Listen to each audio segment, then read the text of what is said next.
दोस्तों, हमारा निषाद समाज आज इतना पिछड़ा हुआ है, इसके पीछे कोई एक या दो कारण मात्र नहीं हो सकते। किसी भी समाज के उत्थान या पतन के पीछे कई कारणों का हाथ होता है। नई शताब्दी में निषाद समाज का मूल्यांकन किया जाना चाहिए। आज हम नई सदी की दहलीज पर खड़े हैं। नई सदी हमारे समाज के लिए कैसी हो सकती है? पिछली पूरी सदी समाज सुधारों की विफलता की सदी कही जा सकती है। नई सदी में निषाद समाज के समक्ष वास्तव में गंभीर चुनौतियां हर क्षेत्र में हैं। विशेष रूप से राजनीति, अर्थ और संस्कृति की चर्चा करना चाहूंगा। बात राजनीति से शुरू करना चाहूंगा। जिस प्रकार से निषाद समाज राजनीतिक अधिकारों से आज तक वंचित है, निषाद समुदाय की राजनीति, सत्ता, दिशा और नेतृत्व विहीन है। आज राष्ट्रीय नेतृत्व में मछुआ समुदाय की उपस्थिति दयनीय है।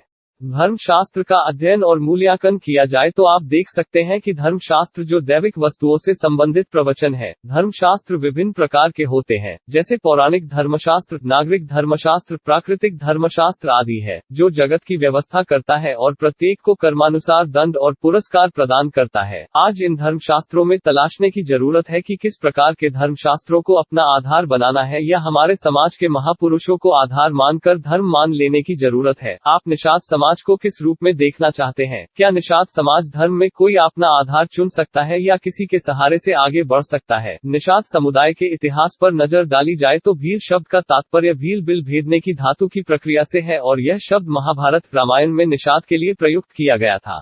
भील शब्द 600 ई से प्रयोग में आया। इससे पहले वनपुत्र, पुलिंद आदि नाम से जाना जाता था। कुछ विद्वानों का मानना है कि भील को संस्कृत भाषा में मलेच के रूप में प्रयोग किया गया है। भागवत पुराण में इन्हें वेनराज की संतान के रूप में उल्लेख मिलता है। महाभारत में एकलव्य की कथा अंकित है। लेकिन आज निषाद समाज को विभिन्न जातियों के रूप में मौजूद है, जैसे केवट, मांझी, बिंद, मल्लाह, कश्यप, रायकवार, कहार, गोंड आदि के रूप में देखने और सुनने को हर जगह मिल जाएंगे। लेकिन आज तक ये समुदाय सही से अपना इतिहास नहीं बना पाया है, इसलिए दूसरे समुदाय के लोग अपने हिसाब से इतिहास बताकर रोटी सेंक लेते हैं।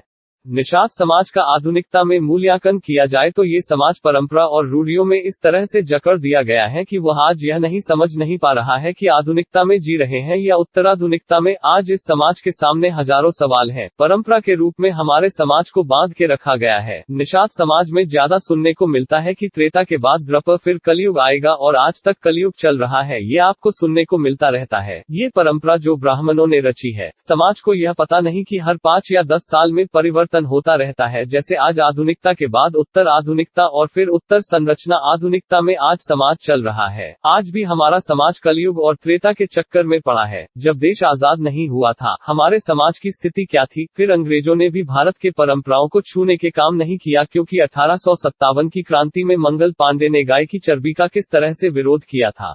इसी डर से अंग्रेजों ने परंपराओं को छूने को कोशिश नहीं की। इस तरह से मानव अध्ययन को शुरू कराया जिसे समाज विरोध न करे। इस तरह से निषाद समाज का आज मानव अध्ययन इसी के आधार पर किया जाता है। उसी के आधार पर सरकार समाज को संचालित करने का काम करती है। क्या किया जाए कि निषाद समाज न विद्रोह करे, न आंदोलन करे? इन सब गतिविधियों पर ध्यान रखा जाता है। निषाद समाज अपनी परंपराओं से बाहर निकले और आज के समाज में अपने बच्चे, स्त्रियों को रखकर देखे कहाँ है हमारा समाज। आधुनिकता, उत्तर आधुनिकता आदि को जानने की कोशिश करे, जो लगभग हर समाज को जीने का एक नया जीवन दिया है। आज सामाजिक स्तर पर बदलाव और अपने अधिकार फिर से लेने की कोशिश करे। दूसरे की न सुने, अपनी सुने और अपना अधिकार लेने की कोशिश करे।